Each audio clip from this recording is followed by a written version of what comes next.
परमात्मा को खोजने वाले सभी भाविक सात्विक साधकों को हमारा प्रणाम। आज दो तरह के गाने आपने सुने हैं।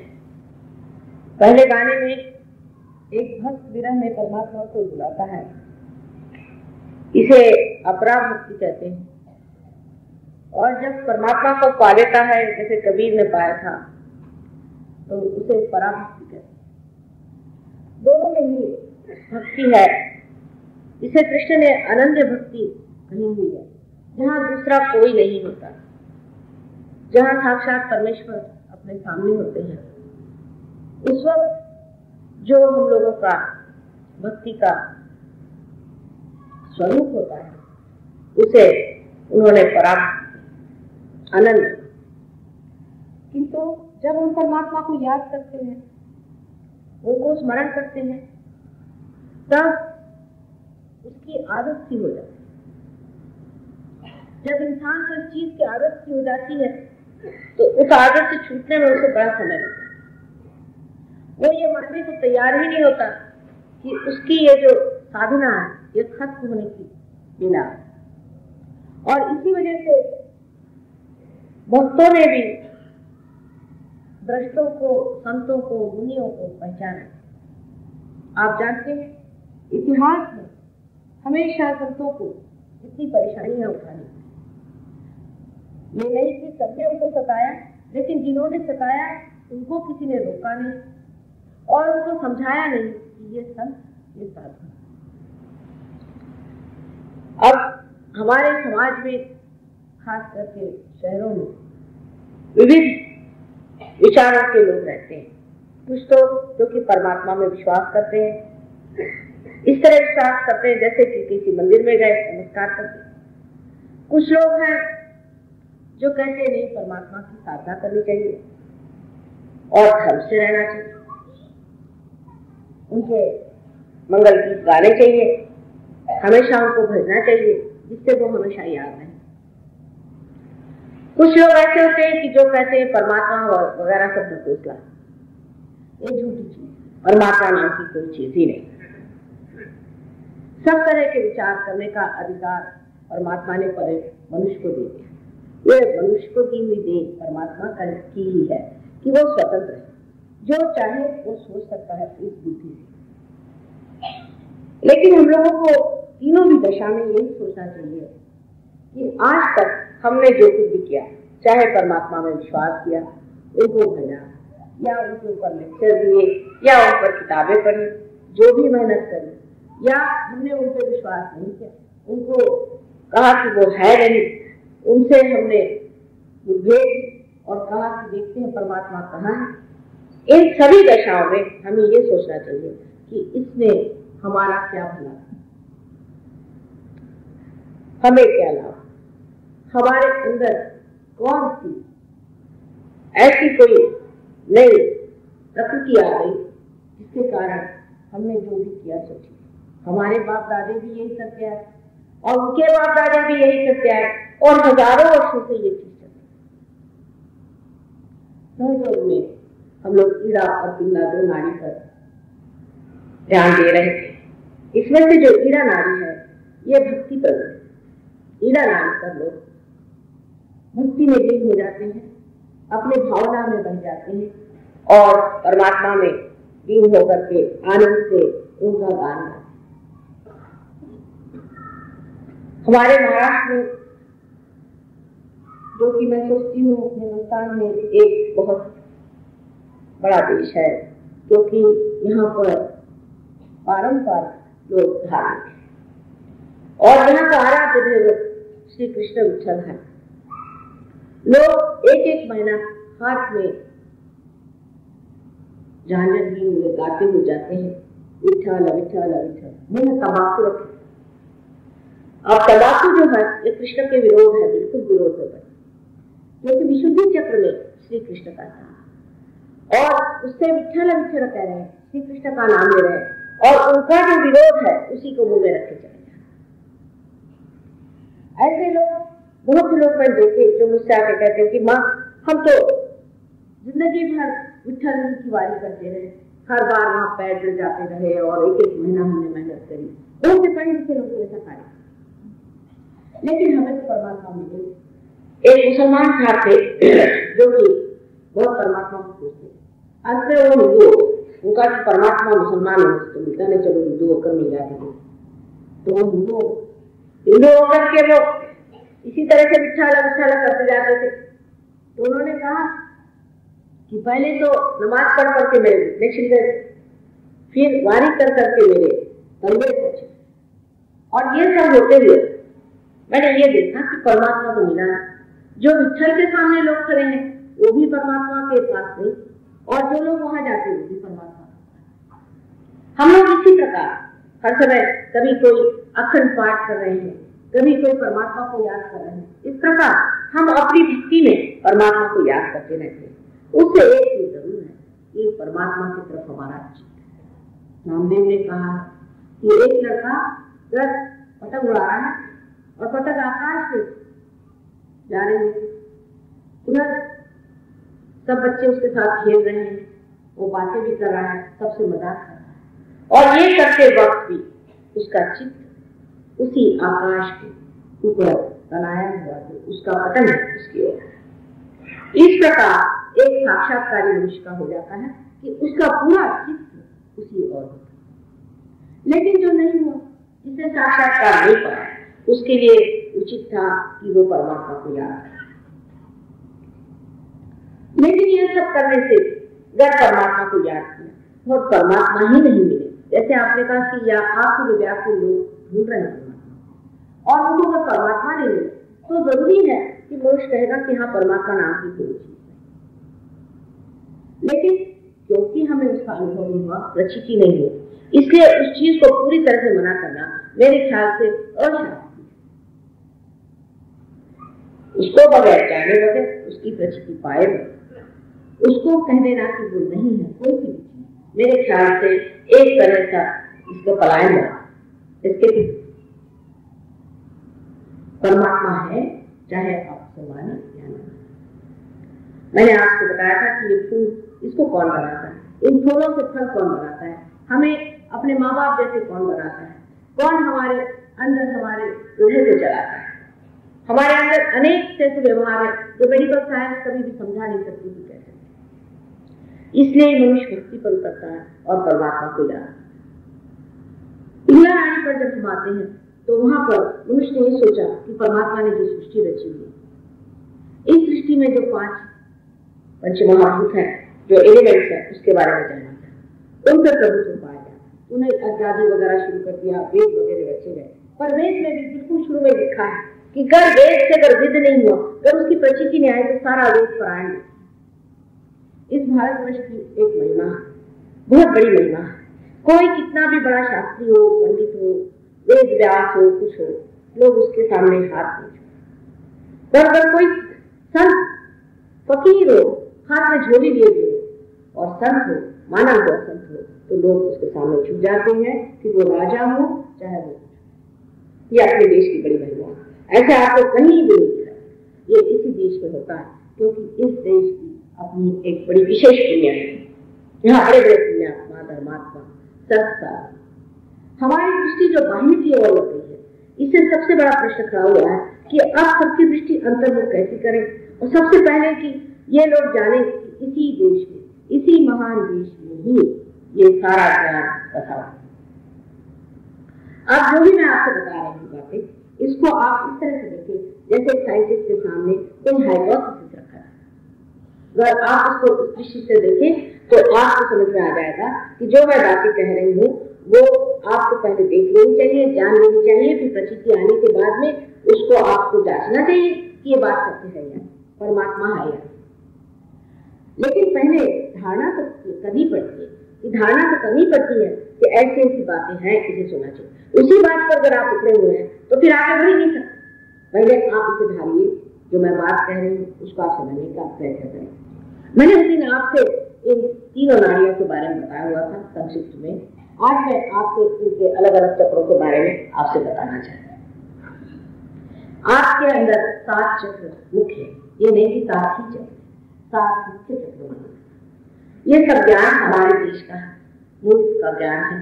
ये आपको किताबों में नहीं है, ये बड़े बड़े ऋषि मुनियों ने इसका पता लगाया। कुछ कुछ इस पर किताबें भी, लेकिन बड़ी सटीक तौर की है। और दूसरा ये भी है कि उपलब्ध भी नहीं। ये 7 चक्र हमारे अंदर ऐसे बनाए हुए बढ़िया तरीके से कि जैसे कि एक के बाद एक हमारी सीढ़ी, ये सीढ़ियां हमारे उत्क्रांति में बनाई। जब से हम कार्बन थे तब से लेकर के धीरे धीरे जैसे हम उठने लगे, वैसे वैसे हर एक उत्क्रांति का जो एक एक टप्पा हमने हासिल किया, उसके अनुसार ये जैसे कि एक एक माइलस्टोन बनाए। सबसे पहले कार्बन का जो हमारे अंदर का जो भाव हो वो है पहला चक्र, जिसे कि मूलाधार चक्र है। इस चक्र के बारे में भी बहुत से लोगों को बहुत गलत है। कुंडलिनी के बारे में तो जिसे देखिए वही लिखने लग जाता है। मैंने ऐसी भी किताबें पढ़ी हैं कि जिसको पढ़ के आदमी कहेगा कुंडलिनी के पास जाने की जरूरत नहीं। एक साहब ने लिखा है कि उसको कुंडलिनी जागरण हो गया, उसके अंदर बिजली चमकने लगी। किसी ने लिखा कि मेरे अंदर छाले आ गए, किसी ने कहा मैं मेंढक कैसे डूबने लगी। हिंदी में नहीं, अंग्रेजी में भी ऐसी किताबें बन चुकी। वास्तविक कुंडलिनी आपकी माँ है, हर एक इंसान की ये माँ है, अपनी एक व्यक्तिगत माँ है। और ये माँ आपको आपका दूसरा जन्म है। ये जो माँ है, ये माँ क्या आपको कोई तकलीफ देगी?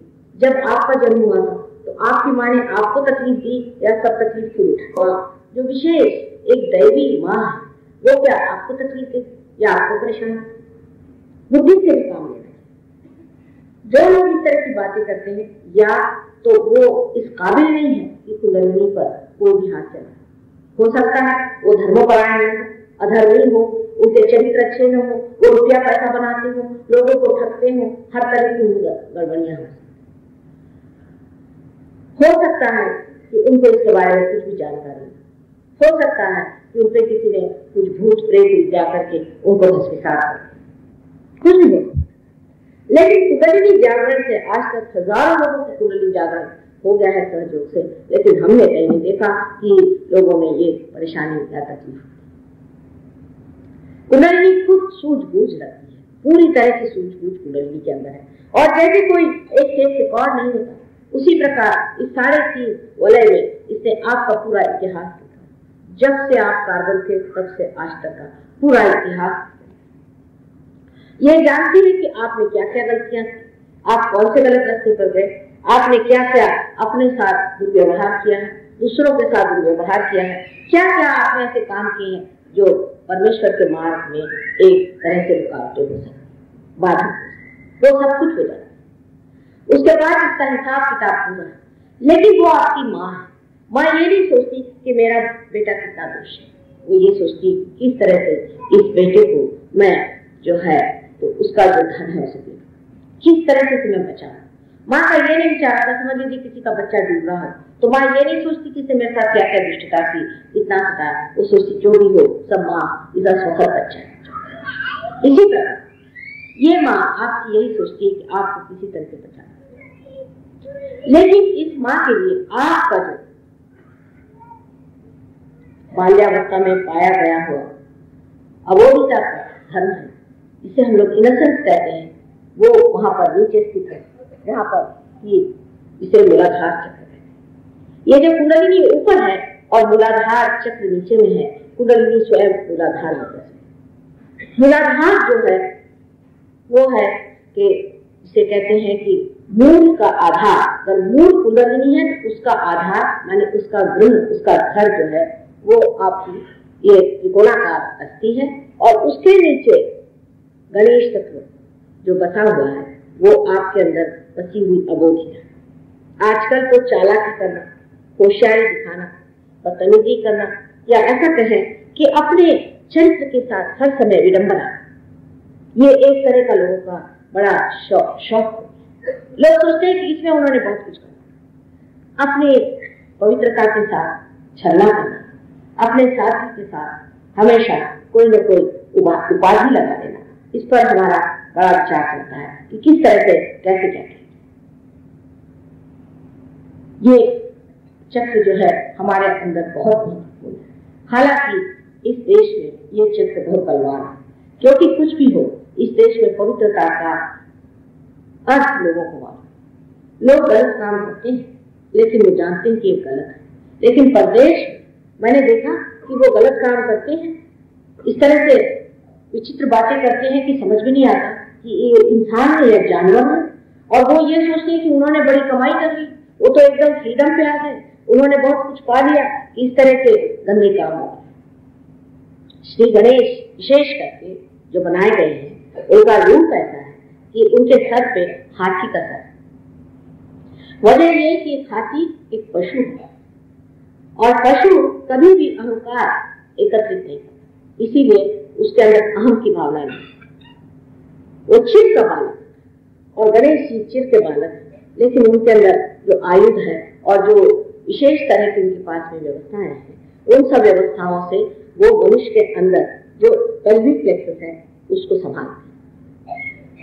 पर ये इतने शक्तिशाली है कि अगर आप किसी भी तरह से कुंडलिनी पर आघात करने लगते हैं, या जो आदमी धर्म रहित जिसमें चरित्रहीनता है, ऐसा आदमी कोशिश करे कि कुंडलिनी को चढ़ाए, वो इस कदर नाराज हो जाते हैं कि आप देख रहे हैं यहाँ पर सबसे नीचे बैठे हुए, लेकिन इसके साथ में ईरा नाड़ी ऊपर जुड़ी हुई है। उस ईरा नाड़ी पर उनका क्रोध जब चढ़ता है तो आदमी के यहाँ से लेकर के यहाँ तक सारे ब्लिस्टर्स भी आ सकते हैं। ऐसा आदमी गर्मी से तड़प सकता है, उसको तकलीफ हो सकती है। ये गणेश का तत्व जो है जितना सुखदायी है उतना ही क्षोभकारी, अत्यंत क्रोधवान। इस भारतवर्ष में गणेश 8 अष्टविनायक आप जानते हैं कि जागृत पृथ्वी के तत्व से मिलती है। अब हम लोग मानते हैं कि सब ईश्वर देवी, ये वैष्णो देवी वहां जाना चाहिए, इस मंदिर में जाना, उस मंदिर में जाना, लेकिन ये जागृत तत्व क्या हम जानते हैं? ये जागृत तत्व क्या है? क्या ऐसी कोई सच्ची बात है कि वास्तविक कोई ऐसे जागृत तत्व का कोई स्थान, ऐसा स्थान है? क्योंकि पृथ्वी तत्व जो है ये स्वयं साक्षात जागृत। आपको आश्चर्य होगा, मैं एक छोटी सी जगह मुसलवाड़ी में गई थी, वहां पर लोगों ने मुझे बताया कि ये जागृत स्थान है और वहां पर कोई भी दीवार नहीं बना सकते। एक अंग्रेज वहां लिख गया कि अजीब सी जगह है, यहाँ पर कोई आप दीवार नहीं बना सकते, कोई बंद नहीं बना सकते, तो बंद को ऐसे सीधे लेने की जगह से गोल घुमा दी और फिर इस तरह से। और पता यह हुआ कि ये जगह एक फकीर यहाँ से बताया, ये जगह माटी ही से छोड़ दीजिए। जब हम जाके हम लोगों ने देखा तो उसके अंदर से चैतन्य की लहरियां ठंडी ठंडी लहर साक्षात सारा संस्था। लेकिन ये सिर्फ एक फकीर या कोई संत या साधु या सहयोगी बता सकता, जिसको इसकी अनुभूति नहीं है वो नहीं बता सकता कि ये चीज जागृत है या ये झूठ है या ये सच है या झूठ। इसके लिए आपको वो ऊंची संवेदना, जिसे कि हम लोग सामूहिक संवेदना कहते हैं, उसमें जागरूक होना पड़ता है। फिर मैं कहूंगी कि आपको जागरूक होना पड़ता है, सिर्फ लेक्चरबाजी से नहीं। आपको होना, जब तक आप इसमें प्राप्त नहीं होंगे, जब आपके अंदर इसकी प्रचीति नहीं आएगी, जब तक यह आपको विन नहीं होगा, आप में और उन साक्षात्कारियों में हमेशा अंतर। इस चक्र के विशेषता ये है कि जब कुंडलिनी का जागरण होता है, जैसे आप मेरे और ऐसे हाथ करके इस वक्त बैठे तो अच्छा रहेगा, भाषण करते ही काम हो सकता और बैग से जूते उतार। आप जिस वक्त मेरे और इस तरह से हाथ करके बैठे हुए हैं, तब आपके ये जो 5 यहाँ पर उंगलियों में ये सिम्पैथेटिक नर्वस सिस्टम के एंड है, ये 6 और 7, इस प्रकार 7 चक्र लेफ्ट साइड में और 7 चक्र राइट साइड। अब ये जो 7 चक्र हमारे लेफ्ट राइट में है, जैसे मैंने बताया था, इस तरह से मिल जाते हैं और सुषुम्ना नाड़ी ऐसे बीच में तैयार हो जाती है। मैंने आपसे पिछले लेक्चर में बताया। अब जब आप मेरी और हाथ करके बैठे हैं तो धीरे धीरे इसमें से चैतन्य बहना शुरू। जब चैतन्य बहना शुरू हो गया तो वो जा करके वहां पर श्री गणेश को खबर देता है कि अब कोई अधिकारी शामिल है। ये अधिकार आपको स्कूलों में, कॉलेजेस में या किसी थियोसॉफिकल सोसाइटी में या थियोलॉजी में या पठनादि से किसी से भी नहीं। ये अधिकार जो है इस साक्षात्कार मनुष्य को ही अधिकार। जब ऐसा व्यक्ति जो जानकार है उसके सामने आप इस प्रकार हाथ फैलाते हैं तो गणेश जी को पहले इसका न्योता होता है कि आप कुंडलिनी से आप कहें कि आपको निमंत्रण है और आप चाहें। गणेश जी के बगैर काम नहीं। अगर किसी डॉक्टर से कहा जाए कि गणेश जी जो है ये आपके प्रोस्टेट ग्लैंड को देखते हैं या संभालते हैं, तो कहिए क्या बात करें माता जी, गणेश जी का और मेडिकल का क्या है। मेडिकल साइंस जो है ये तो ऊपर में है, लेकिन उसके जड़ में अगर श्री गणेश बैठे तो 1 मिनट अपने बुद्धि से ये पूछें कि अगर इससे हमारे प्रश्न अगर किसी तरह से सुलझ सकते हैं तो क्यों नहीं इस चीज को हम समझे कि श्री गणेश क्या है और उनका हमारे अंदर जागरूक होना कितना जरूरी है। एक महाशय थे, वो हमारे पास आया और कहने लगे कि माँ मुझे प्रोस्टेट की तकलीफ हो गई है, डॉक्टर कहते हैं ऑपरेशन। वो बड़े सहयोगी थे दूसरे गणेश को। मैंने कहा कितने बड़े गणेश भक्त हैं, आपको कैसे प्रोस्टेट है? मेरी समझ में नहीं आता, क्या गणेश आपसे नाराज हो गए? कहने माँ पता नहीं, मैं तो बड़ी गणेश की भक्ति करता हूँ। मैंने कहा अच्छा लो भाई चना खाओ, आज हमारा प्रसाद चना खाओ। तो इधर उधर देखने लगे। मैंने कहा आने का नहीं क्यों कर? कहने आप संतुष्टि है और संतुष्टि में उपवास करता हूँ। मैंने कहा यही तो वजह है, जिस दिन गणेश जी का जन्म हुआ उस दिन आप सुतक रख रहे। ये किससे आपसे है कि जिस दिन जन्म हो उस दिन आप उपवास करें। अब धर्म में कितने दोष है देखिए।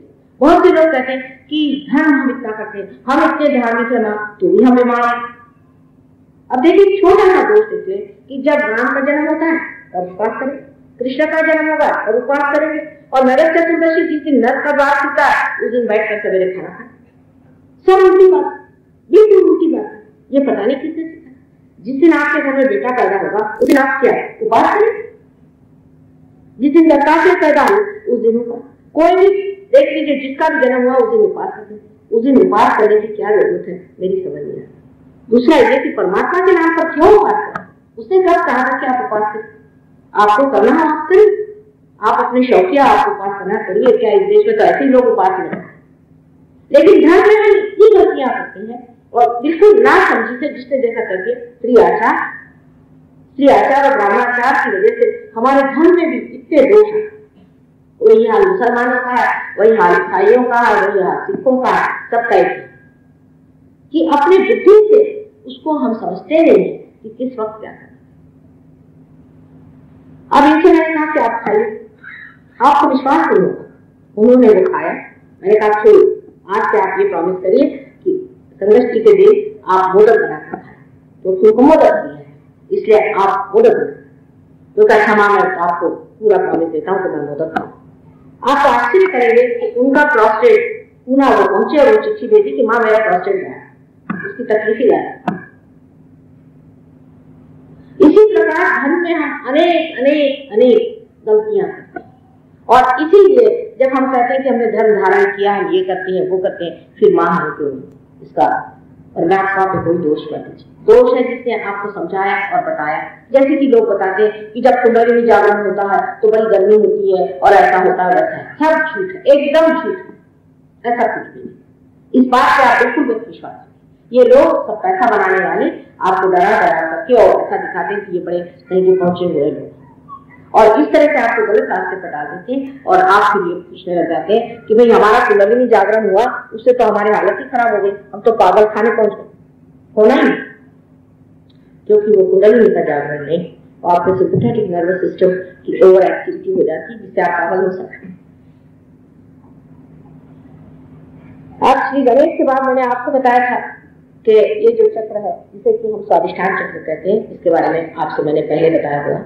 उससे ऊपर में जो चक्र है वास्तविक ये चक्र है, यही दूसरा चक्र है जिसे नाभि, क्योंकि इसी चक्र से स्वादिष्ठान चक्र बाहर निकल करके कमल जैसा निकलता है और चारों तरफ घूम घूम करके, और ये जो बीच में जो जगह बनी हुई है जिसे कि भवसागर कहते हैं, अपने पेट की जो जगह है जिसे विश्राम कहते हैं, इसके पूरी इसको वो जितने भी उसमें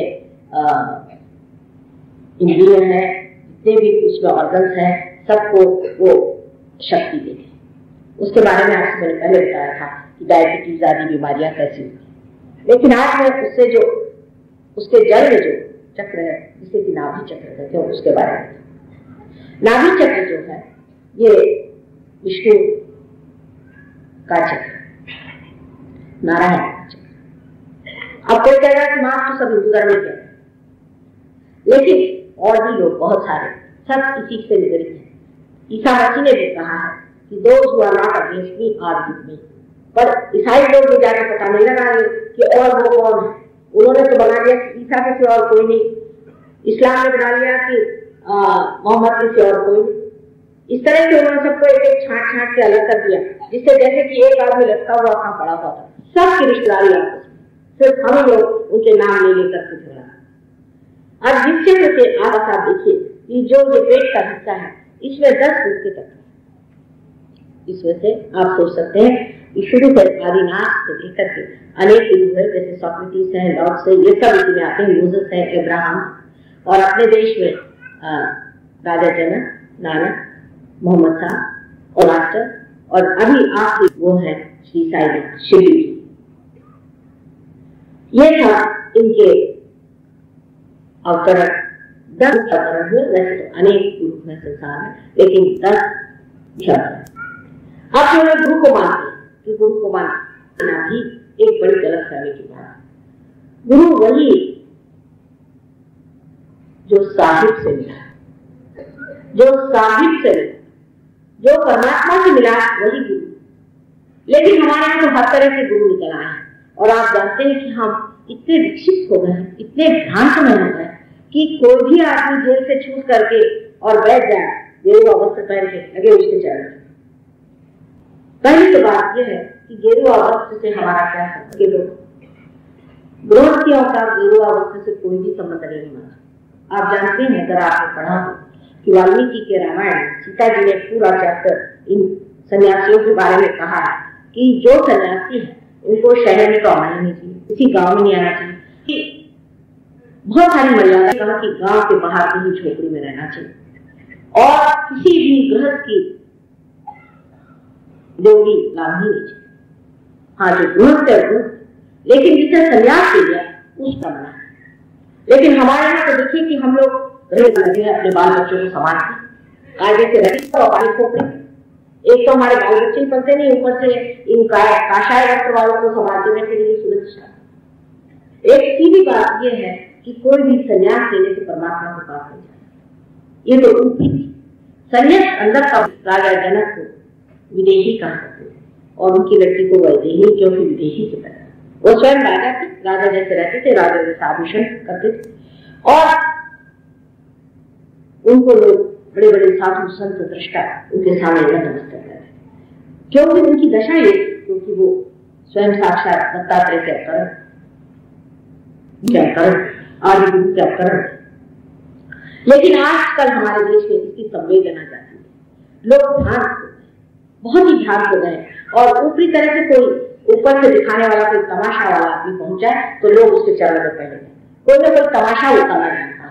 किसी भी तमाशे के पीछे में भागना हम लोगों में एक स्वभाव का एक बात होती है कि कोई तमाशा पहुंच जाए तो उसके पीछे हम भागते हैं, फिर हजारों लोग उसके चरण में जाएंगे, अरे भाई, और फिर छोटी छोटी बातें उसके बारे में फैलाना कि उसने इस आदमी को ठीक कर दिया, वो ठीक हो गया, उनको शांति मिली। इस तरह की गलत फहमियां बहुत से लोग कहते हैं कि हम गुरु के पास गए थे, हमको शांति मिली। मैंने कहा, कैसी शांति मिली? आपको अशांत शांति मिली होगी। आप हिल नहीं सकते, आपको अशांति तो है ही, लेकिन वो अशांति जो है जब के पत्थर हो गई, अब आप हिल नहीं सकते, ऐसी ही व्यवस्था होगी। क्योंकि ये लोग जो धंधे करते हैं, जिस तरह से ये काम करते हैं, ये आप जानते हैं, हम तो काफी उम्र वाले हैं और हम सब जानते थे इसके बारे में। अब तो आप हम सब यंगर जनरेशन के लोग हैं, शायद आपने जाना ही नहीं होगा कि भानामती और श्मशान विद्या, प्रेत विद्या, तांत्रिक विद्या अपने देश में बहुत। इस समय कुछ मुझे लगता है कि दिल्ली के लोगों का मन तांत्रिकों से कुछ हटा है, नहीं तो जहां जिस गली में जाएंगे वहां एक तांत्रिक बैठा हुआ था आपके राजस्थान। इन तांत्रिकों में शौक आपको भ्रांत हो गया, और इसमें आप ऐसी छोटी छोटी चीजों के पीछे में भागने वाले लोग परमात्मा को कैसे पाएंगे? अगर मानना है तो कोई परम चीज मानना चाहिए, और परम में ही सब कुछ मिल जाता है। क्योंकि श्री कृष्ण ने कहा है कि योगक्षेम में पहले जब योग होगा तो तुम्हारा पूरी तरह से क्षेम। कोई वहां से कहता है कि माँ मेरी तंदुरुस्ती चाहिए, मेरे पास मुझसे पहलवान आते हैं, कहते माँ हमें तो कोई शांति नहीं चाहिए। कोई आदमी कहता है माँ मेरे पास पैसा नहीं, दूसरा देश आदमी आता है काम मुझसे तो दुखी कोई दुनिया में नहीं। इसका मतलब ये है कि सब संसार दुखी, और इस दुखी संसार में आप अगर किसी को ये सोचें कि दूसरे के पास कोई चीज है तो उससे वो सुखी है या आपको गलत है। आप इस पर विश्वास करें कि जिस मनुष्य को आप सुखी समझते हो वहां दुखी हो सकता है, लेकिन आपको पता है। इसलिए जिस चीज को आप मान रहे हैं उससे आपको सुख नहीं होने वाला। आप जिस चीज को मानना है उसे मांगे और वो है परम, और वो परम तत्व आपके अंदर है जिसको आपको मानना है। उसके लिए कहीं जाने की जरूरत नहीं, किसी से कुछ देने की जरूरत नहीं, कुछ उसमें आडंबर नहीं। बहुत सीधी सरल चीज है, जैसे कि एक बीज को आप अंकुर ला सकते हैं, गर्मा के उधर में डाल दें, उसी प्रकार एक कार्य। लेकिन मनुष्य के लिए सीधा खाना सादा होना कठिन होगा, क्योंकि वो सीधे इधर से खाना खाना आप जानता है, इधर से हाथ खिलाते हुए खाना खाना। कोई काम सीधे तरीके से करना उसकी बुद्धि के परे हो जाए, उसकी बुद्धि इतनी जटिल हो गई, सोच सोच करके उसका दिमाग खराब। इस गुरु के कारण कैंसर जैसी बीमारी, गलत गुरु के सामने आपकी पेशानी, इसीलिए सबने कहा कि अपनी पेशानी सबके सामने न छुपे। यहाँ तक कि मंदिरों में जब आप जाते हैं, कोई भी आदमी आपको टीका लगा के जाता है। हर एक आदमी से आप अपने माथे पर टीका लगाते हैं, बहुत बड़ा। किसी का क्या अधिकार है कि आपके माथे पर छूए? आप जानते हैं कि आपने तो कहा कि 9-10 साल बिना को लाभ। मैं कहती हूँ कि ये तो हजारों वर्षों से आपको बना बना करके आज परमात्मा ने मुझ कराया हुआ है, और उसको आप किसी के सामने भी सर झुका देती। किसी के सामने भी सर झुकाने को हमेशा लोगों ने बना दिया। सिर्फ साक्षात्कार जो आदमी वही जानता है कि किसके सामने सर झुकाना चाहिए। हम तो कहते हैं कि हमारे भी पैर छूने की आपको कोई जरूरत, और न छो तो अच्छा है। जिस तक जब तक आप पा रहे हैं, जब तक आपके आत्म चैतन्य में आए, हम आपके लिए वैसे ही जैसे दूसरे, जैसे कि आप मंदिरों में जाते वैसे ही हम यहाँ बैठे हो, हमसे आपको छूने से क्या है? चरणों में आने पर तभी फायदा हो सकता है जब आपके अंदर वो कनेक्शन शुरू हो गया। जब हम इसके सामने बात कर रहे हैं और ये कनेक्शन ही नहीं है, तो इस बात करने से फायदा। इसलिए किसी को भी पैर पे जाना और पैर पे लेना दोनों ही ना दोष में समझते, क्योंकि लोग अब बहुत जबरदस्ती करेंगे। जब किसी से भी हम पैर छूले तो उनको तो लगता है माने जैसे तो उनको शाप ही दे। देखिए मैं ये कहती हूँ, बेटी तुम क्यों, तुमको मैंने क्या है, किसकी मेरे पैर? जब तक तुमको कोई भी मैंने आत्मा का परिचय दिया नहीं, तब तक आप मेरे पैर क्यों छू रहे हैं? मैं भी कोई ढोंग ही नहीं सकती, मैं भी कोई गलत हो सकती। क्या वजह है कि आप मेरे पैर छू? आदत है, और इस आदत की वजह से हमारा एकादश जो है, तो माथे पर हमारा बड़ा भारी एक चक्र होता है जिसपे 11 रुद्र बैठे। रुद्र आप जानते हैं कि संहार। अगर आप किसी और को इस तरह से गुरु मान ले तो इस तरफ में आपके रुद्र पकड़ जाते हैं, और जैसे ही पकड़ जाते हैं ऐसे ही कैंसर की बीमारी से पहले कोई आदमी भी, किसी भी आदमी, समझे एक पॉलिटिशियन है, किसी के सामने बहुत ज्यादा दिखता है, वो भी हो सकता है। एक अगर इकोनॉमिक्स वाला आदमी है या बिजनेस वाला आदमी, वो अगर किसी के आगे जरूरत से ज्यादा नतमस्तक रहता है अपने बिजनेस के लिए, वो कोई भी आदमी जरूरत से ज्यादा अगर किसी के सामने सर झुका है तो उसको कैंसर की बीमारी हो सकती है। उसके इधर की जो 5 रुद्र में से 5 रुद्र पकड़ सकते हैं। इसलिए सबके सामने नतमस्तक होना मनुष्य के लिए बिल्कुल वैध। लेकिन किसी से अकड़ना ही वैसी बात है कि मैं ये गुरु हूं, मैं ये भगवान हूं, मैं ये सब कुछ हूं, मैं ये सब करता हूं, मुझे कौन बताने वाला है। ऐसे भी लोग हैं जो कहते हैं कि तुम ही गुरु और तुम इस खोजो, दूसरों को खोज देना, तुम ही हो सकते। ये भी बात है, क्योंकि आप साक्षात्कार नहीं है। जब तक एक दीप जला नहीं तब तक वो अपने आप से जल नहीं सकता। एक जला हुआ दीप ही उसे जला, पर उसमें लेना लेना क्यों नहीं करता है? उसमें किसी भी तरह का स्वार्थ नहीं होता है, किसी भी तरह का उपकार नहीं होता है। ये तो आपका दीप जला नहीं, और एक दीप जला हुआ उसे छू गया, आप जल गए। उसमें किसी भी तरह की ऐसी बात नहीं आती कि जिसमें आपको पूरी तरह से ये कहना है कि आपका कोई व्यक्तित्व है, आप एकदम से पागल जैसे उनके पीछे लगे। अभी ऐसे बहुत से लोग मैंने देखे, स्पेन में 50,000 लोग ऐसे कि जो एक गुरु महाराज कोई है उनके पीछे में इतने नतमस्तक है कि पागल। स्पेन की महारानी उनके देश से ऐसे ऐसे आप गुरु घंटा यहाँ देखते हैं कि उनका क्या करें तो समझ नहीं आता। हमारे यहाँ 50,000 या लोग एकदम पागल हो। इस तरह के न जाने कितने तरह तरह के लोग आपने बाहर भेज दिए। आपको एक्सपोर्ट के लिए और तो कुछ मिला नहीं देश में, तो बढ़िया ऐसे लोगों को बाहर भेज दिया है कि सबने ना करा। और उनके लिए हम अगर कुछ कहें तो लोग कहते हैं कि माँ तो बहुत इंटॉलरेंट है। तो क्या ऐसे लोगों को मार करना, उनकी आरती उतारे और उनको सिंहासन पे बिठा? पहले जमाने में तो दैत्यों को मार के उनको हत्या कर दी, लेकिन अब समझ कर उनको कहा तो जाए कि ये दैत्य है और राक्षस है, उसमें आप लोगों को क्यों इतने परेशानी हो जाती? क्या आप उन्हीं के साथ ये हो? दूसरे लोगों को लूटना, खसोटना, उनसे पैसा लेना, उनको दूसरे मार्ग में डालना, ये कहाँ का? और वो भी भारतीय होकर के आपको क्या दिखा? ये एक तरह का अजीब सा छिपा हुआ एग्रेशन, और ये इस तरह से छाया हुआ है कि आप आश्चर्यचकित होंगे कि एक साहब वहां आते हैं लंदन, और उन्होंने कहा मेरे लिए अगर आप रोल्स रॉयस दें तो मैं आऊं। अब सब लड़कों ने एक साल भर से आलू खाया, पैसा बचाया और उनको रोल्स रॉयस। एक लामा साहब पहुंचे वहां, ये लोग आके मुझे बताते, मुझे बड़ी हैरानी। लामा साहब जो कि बड़े साधु सन्यासी बनते, वहां पहुंचे, उनका साहब हमें तो मार्बल के फ्लोर से सेवा करें, वहां मार्बल बड़ा महंगा मिलता है स्वीडन में। तो स्वीडन के बेचारे लोगों ने भूखे रह करके उनके लिए मार्बल का फ्लोर बनाया थे, जो पधारे वहां। और पधारने के बाद ये चीज कि आप उनके सामने जाइए तो 1001 बार उनके सामने आप। मैं आपको इसलिए सब बातें बता रही हूँ कि इस सब चक्कर में कोई ना कोई आप लोग होते हैं। सवेरे 10 आदमी मिलने आए, उसमें से 9 इस चक्कर वहां हमें समझ नहीं आता, हमने तो कोई गलती नहीं करी। मैंने कहा तुम खोजने क्या करती हो? जिसने परम की बात की और जिसने परम दिया उसी के चरण में जाना चाहिए और उसी के शरण में जाना। बाकी सब बेकार, इनकी बातें जो हैं, बातों से तो इंसान का दिमाग खराब हो जाता है। आपने सुना होगा बहुत से लोग वेद पे बात करते हैं, वेद, वेदाचार्य, ये वो।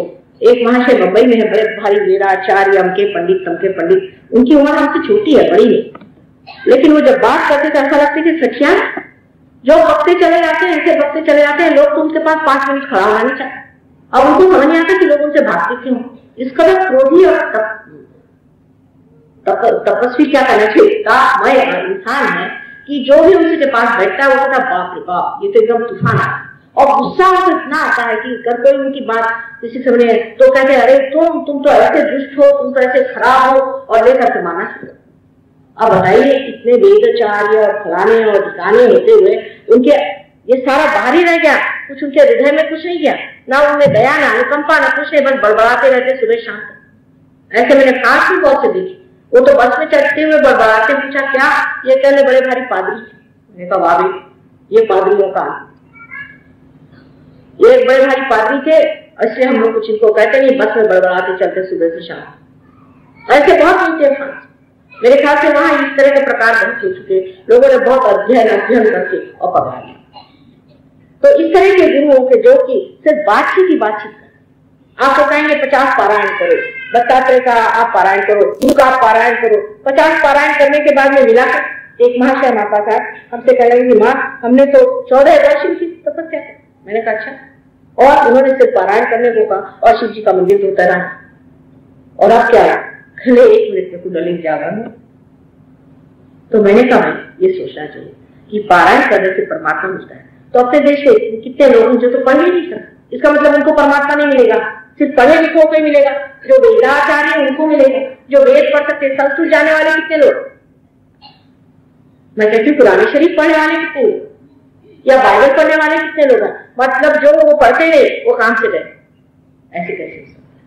जो परमात्मा सबका ही निर्माण करने वाला है, सबको ही प्रेम करने वाला है, वो कैसे काम करे। इसलिए जो भूतत्व में खराबी आ जाती है उससे आप लोग सब बच के रहिए। और ये भूतत्व हर तरह आपके अंदर एक तरह की सीमा बांध देता है। ये हम करके दिखाएंगे, उनका 4 दिन का उपास हम 10 दिन का करके दिखाएंगे। ये सब चीजों से परमात्मा नहीं मिलता। सहज समाधि लग सहज होना। पर जो चीज सहज नहीं है, जिसमें असहज है, वो परमात्मा की चीज हो ही नहीं सकती।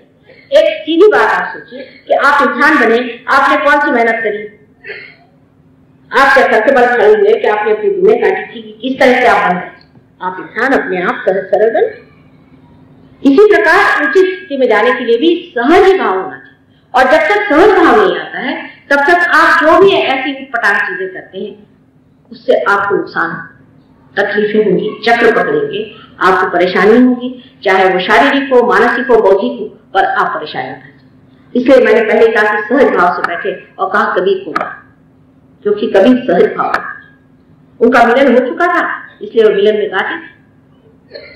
अब ये जो आपका जो चक्र है इसमें एक तरफा तो ये हुआ कि जहां आप किसी को भी गुरु मान लिया, ऐरा गहरा लट्ठू खैरा जैसे कहते हैं, किसी को भी गुरु मान लिया, गलत आदमी को गुरु मान लिया, गलत चीजों में सच चुका है। दूसरे ऐसे होते हैं कि जो किसी को मानते हैं, भगवान को भी नहीं मानते, मैं यही सबका गुरु हूं, उनसे इधर के जो 5 ग्रह वो पकड़ जाते हैं। इस प्रकार के 2 प्रकृति के आदमी। अब जो किसी को नहीं मानते, जो बड़े भारी वेदाभ्यास करने वाले हैं, इनके बारे में भी मैंने आपको वर्णन करेंगे कि किस तरह के होते हैं, और उनकी जो प्रवृत्ति होती है इस कदर घनीभूत तरीके से क्रोधी होती है कि इस आदमी के पास भगवान हो ही सकता है, ऐसा कोई भी नहीं विश्वास करता, भगवान इनके पास से गुजर सकते हैं, ऐसा भी कोई नहीं विश्वास करता। परमात्मा जो है वो प्रेम का, आनंद का, सौख्य का और अनुकंपा का, क्षमा का, जिस आदमी में इस कदर तुम, इस कदर सबके साथ तृष्णा, वो आदमी कभी भी परमात्मा का आदमी हो नहीं। अब इसके बीच में जो विष्णु का तत्व है इसके बारे में मैं जरूर आपको बताना चाहूंगी, क्योंकि अपने देश में हर एक जगह जाइए तो लोग मुझसे ये कहते हैं, माँ हमारे गरीबी का क्या होगा, जैसे कि इन लोगों ने कुछ गरीबी का ठीक ही किया हो, जो मुझसे कहते हैं कि गरीबी का क्या होगा। वही बात हुई, कृष्ण ने कहा कि योगक्षेम वहां में, पहले योग को प्राप्त हो, उसके बाद आपका में क्षेम। जिस गांव सहयोग हुआ, जहां जहां हम गए, जिन्होंने योग पाया, उनके सब प्रश्न सॉल्व। किस प्रकार? सबसे पहले तो सारी गंदी आदतें छूट जाए, धर्म जाए, मनुष्य के अंदर की जितनी भी आदतें जिससे मनुष्य जकड़ा हुआ वो सारी ही एक साथ छूट जाए। आप जानते हैं, अभी बता रहे थे कि 200 आदमी हमारे साथ प्रदेश से घूम रहे थे। इन लोगों में से न जाने कितने ड्रग लेते थे, कितने अल्कोहलिक्स थे, कितने कैसे कैसे थे, हम तो कोई देखते नहीं। जो आया उससे पहले पार होने के बाद धर्म जागृत हो गया।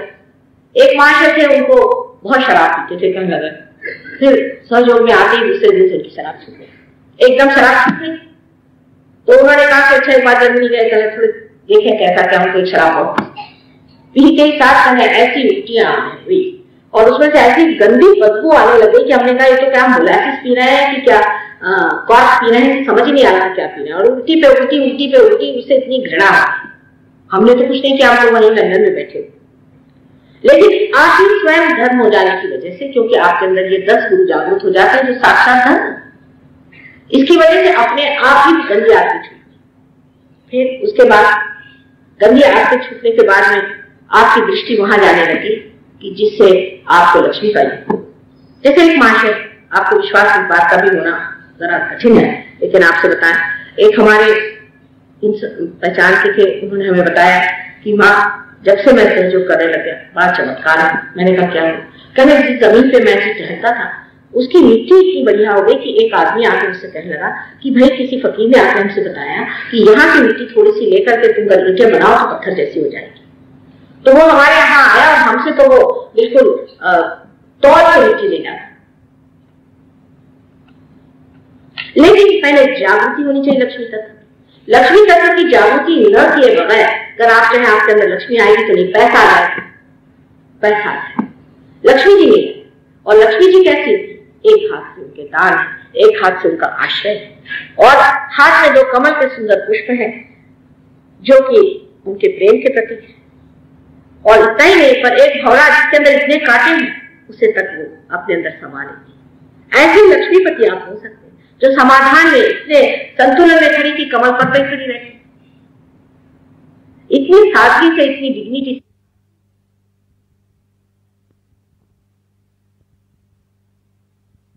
से वो रहती। मैं तो बहुत आजकल देखती हूँ कि जो पैसे वाले हैं उनके अंदर कोई डिग्निटी, उनके अंदर दिखाई नहीं देता है कि उनके अंदर कोई प्रतिष्ठा हो। बिल्कुल अप्रतिष्ठित तरीके से इस तरह से लांगन चाल करते कि समझ में नहीं आता कि इतनी चापलूसी करने की इनको क्या जरूरत है, जब इनके पास लक्ष्मी का प्रसाद। पर लक्ष्मी का प्रसाद नहीं, ये सिर्फ पैसा। अगर गधे के ऊपर आप जब नोट लगा दीजिए तो क्या वो लक्ष्मीपति हो जाए? तो ऐसे पैसे वाले से वो लक्ष्मीपति जो कि अपने शान, अपने गौरव में खड़े, जो किसी के सामने हाथ नहीं फैलाते, जब है तब बात ही रहते। ऐसे हमने अपने आंखों से लोग देखे हुए हैं, ऐसे हमने जाने हैं जो होते। हमारे स्वयं पिता इस तरह के, उनकी इतनी दानी प्रवृत्ति थी, वो सवेरे हर इतवार को चीजें बांटा करते, किसी दिन कंबल बांट दिया, किसी दिन कुछ, और उनकी आंख हमेशा नीचे रहती और देते रहते।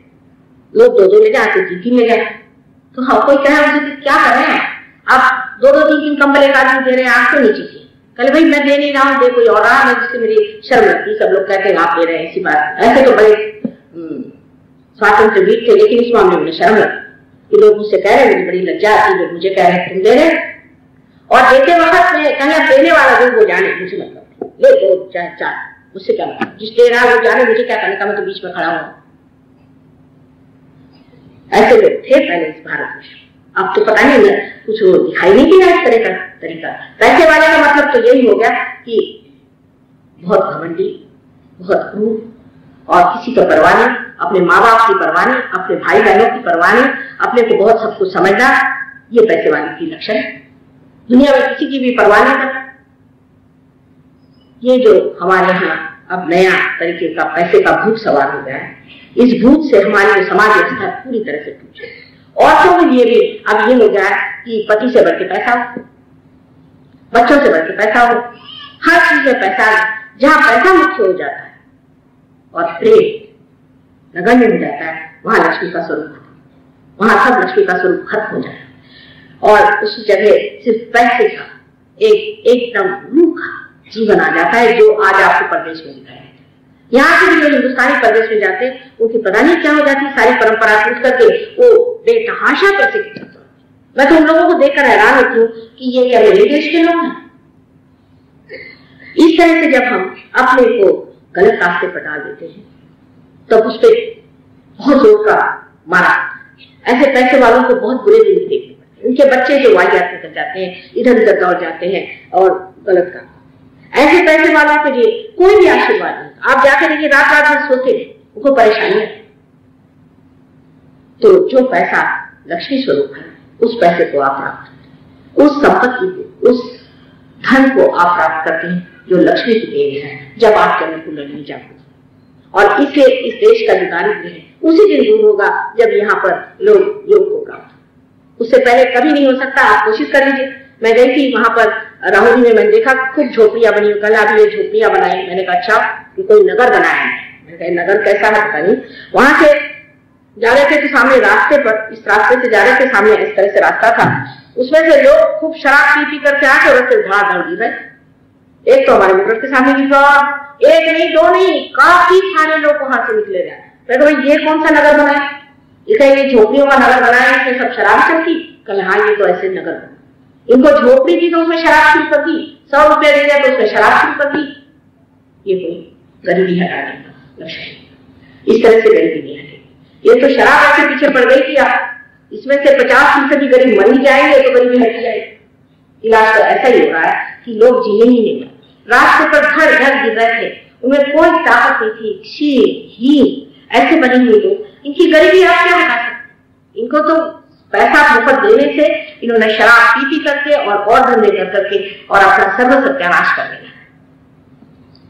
अब गरीबी हटाने पर एक और प्रश्न है कि जब हम इस तरह की तांत्रिक विद्या और ऐसी महंगी विद्याएं करते हैं तो लक्ष्मी जी दूसरे पैर से चली जाए। जिस घर में तांत्रिक विद्या शुरू हो जाएगी, लक्ष्मी जी दूसरे पैर से चली जाएगी। आज मैं विशेषकर धर्म पे बात कर रही हूँ, क्योंकि ये बहुत जानना जरूरी कि हम धर्म में कितनी गलतियां करते हैं।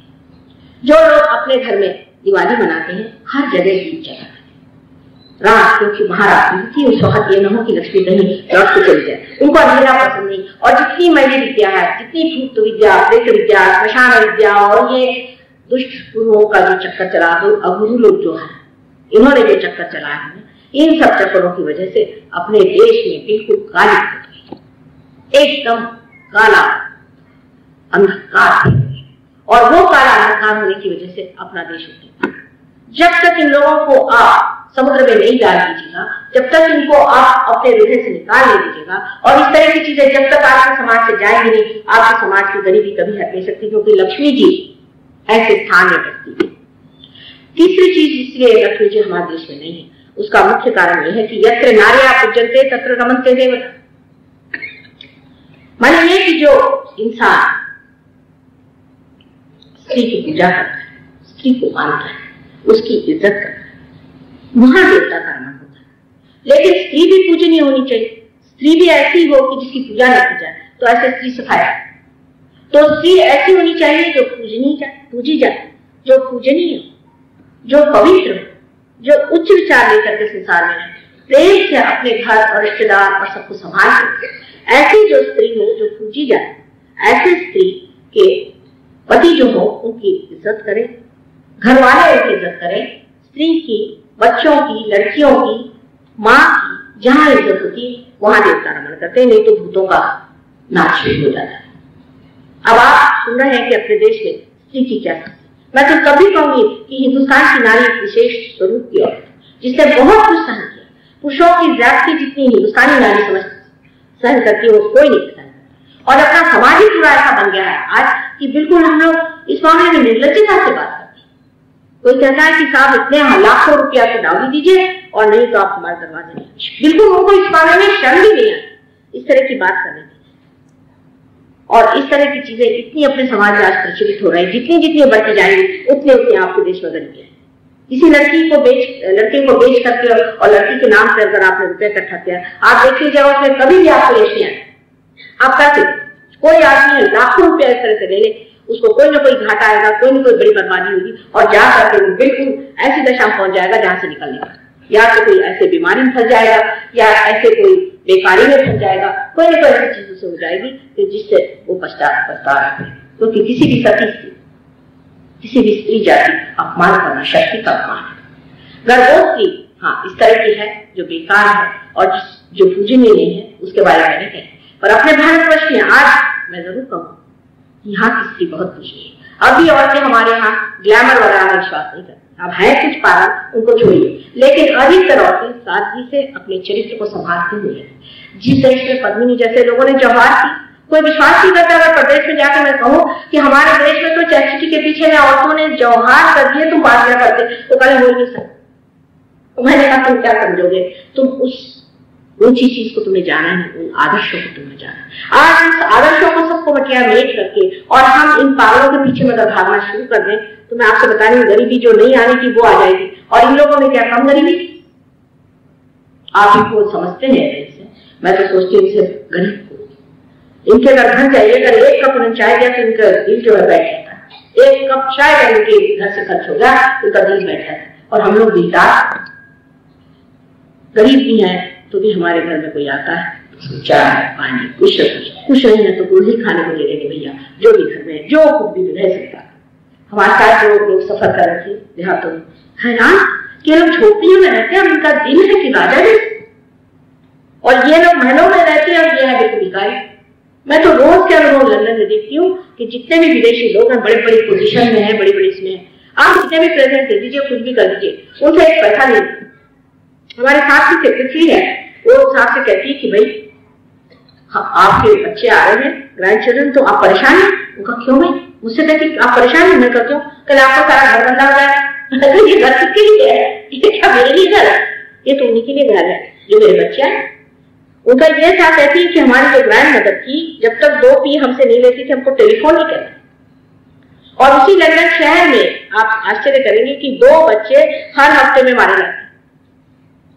तो ऐसे देश के अफियत से भगवान बचाए रखे, आप लोग उस और जाने की कोशिश न करें। जो कुछ है उसमें समाधान से परमात्मा की दृष्टि देकर के अपने लक्ष्मी तत्व को आप जागो। इस देश का लक्ष्मी तत्व बिल्कुल जागृत हो सकता है, पर उसका सौष्ठव और उसका गौरव समझते हुए, अगर हम उसको न समझे और व्यर्थ की चेष्टाओं से और हम चाहें कि लक्ष्मी इकट्ठा करें, तो कभी भी हमारे अंदर लक्ष्मी तत्व जागृत नहीं हो सकता। यही अपने देश का तरुणोपाय है कि अपने धर्म में जागरूक।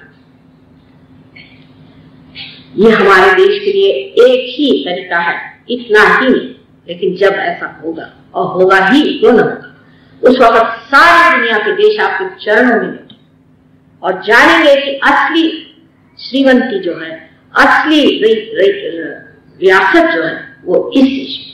अभी लोग देखते तो आंखें खुल जाती, कहते इतने गरीब लोग साफ लोटा मांझ करके उसमें दूध लेकर के आ गए, हमें देने के लिए। ये लोग विश्वास नहीं कर सकते कि इतने बड़े हृदय के लोग इनके देहातों में कैसे।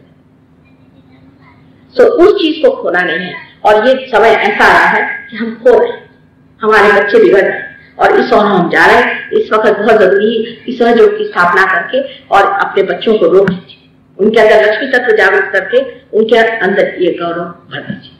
आज मैंने आपसे विशेष करके लक्ष्मी तत्व पे बात की है, जो कि बहुत जरूरी चीज है। आप लोग जाने कि हमारा देश गरीब है और इसकी गरीबी आप गरीबों को रुपया देने से नहीं।